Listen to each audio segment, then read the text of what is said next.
প্রদীপের শিখা কারো ঘর আলো করে যায়, কারো ঘর প্রদীপের শিখাতেই পুড়ে যায়।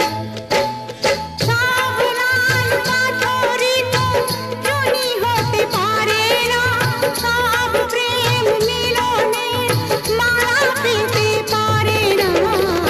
পাশাপাশি দুটি ফুল ফোটে যে